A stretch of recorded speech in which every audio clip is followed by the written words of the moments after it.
Let's take a look at the VLOOKUP function in Excel. The VLOOKUP function is one of the most useful and handy functions to know. It can help with data lookups, combining data sets, and retrieving information across reports. Let's start by taking a look at the VLOOKUP function and what it's going to ask us to do, which is provide a lookup value, a table array, column index number, and a range lookup. And what that means to us is VLOOKUP is to ask what we want to look up, where do we want to look for it, which column number has what we're looking for, and whether we want to look for an approximate or an exact match of what our initial lookup was.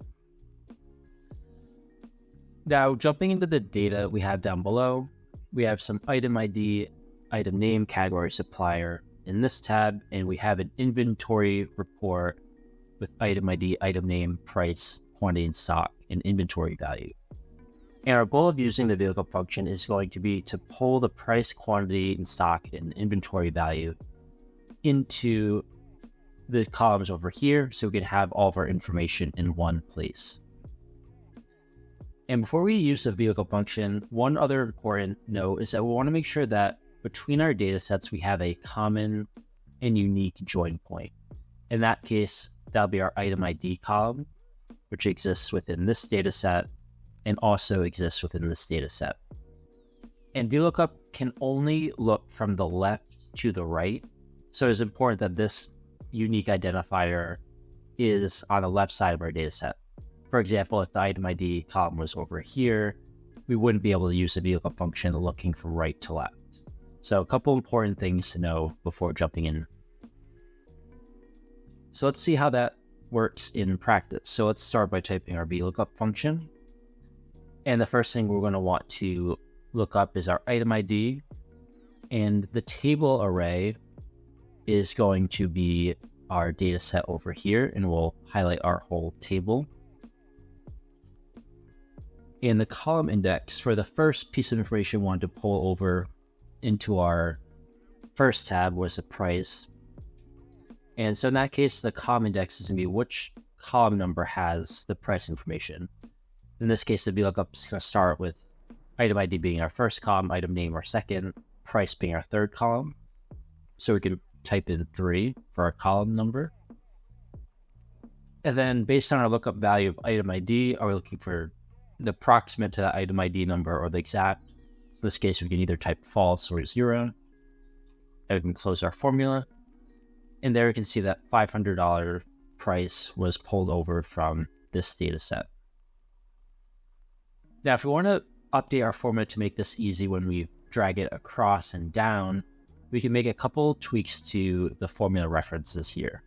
So the first thing we'll want to make sure is that in our lookup values, we want to make sure as we drag the formula to the right that this cell does not move, but is allowed to move downward. So in that case, we want to make sure that the column itself is locked, but has flexibility to move to the right. So we'll make sure that the $sign is in front of the A. To lock that, we have our inventory report table array that's locked, so that won't slide over. So we can hit enter again, and we can drag this to our right.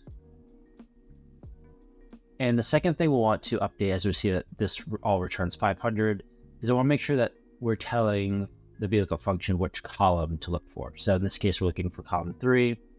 This case in our data set, we know that that's going to be column 4. And in this case, we know that this will be column 5. Now we can pull our formula down here. And there we can see that the VLOOKUP function was able to find data and pull it into this. And now we have all that in one data set. Now, one other handy tip, as you notice, we manually typed in the column numbers 3, 4, and 5 into these formulas, is what if we wanted to figure out a way to get Excel to actually return the right column number without us having to manually enter the column number? So let's go through a way that we can get crafty with Excel and make that happen. All right, so let's grab this formula that we already started over here and we'll paste it here. And now the question is, how do we tell which column number to give us back? So we know in this case we're looking for column 3. How do we tell Excel which column we want to look for? And we can use a match function to accomplish that. So let's delete 3 and we'll start by typing match within this formula. And the thing we're going to be looking to match is our column header in this report, since it does match the column header in our other tab. So we can look up this for our lookup value. And we're looking up that column header within this array. And we want the exact match, so we'll type 0. Then we'll close that. We'll hit enter. And once again, we'll make sure as we drag this formula over and down that we have the right references. So in this case, H7 is referencing our column. And as we drag this down, we want to make sure that this does not come down with us, but is able to go to the right.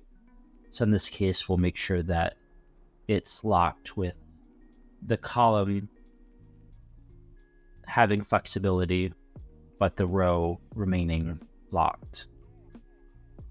All right, so now let's pull this formula over to the right, and we can drag that down.